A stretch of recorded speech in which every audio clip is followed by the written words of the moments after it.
আজ যে অশান্তিগুলো চলছে, বিশেষ করে এই যে গাজীপুরের সাবেক অবৈধ মেয়র জাহাঙ্গীর ও ঘোষণা দিয়েছে বাংলার মানুষকে আমরা রাতে নির্ধারিতভাবে ঘুমাতে দেব না।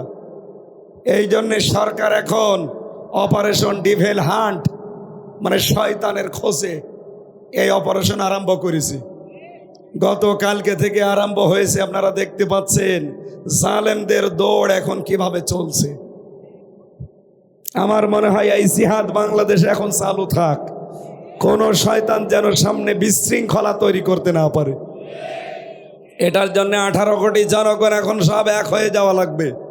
আগামী থেকে কোনো বিশৃঙ্খলা বাংলাদেশের মাটিতে আমরা হতে দেব না। এটা আমাদের কর্মসূচি। এই কথা বলেন না কেন? এই কর্মসূচি যে বাধা হয়ে দাঁড়াবে ওইটাকেই পেড়ে ফেলবে, কারণ এদেশে বিশৃঙ্খলা আর কাউকে করতে দেওয়া হবে।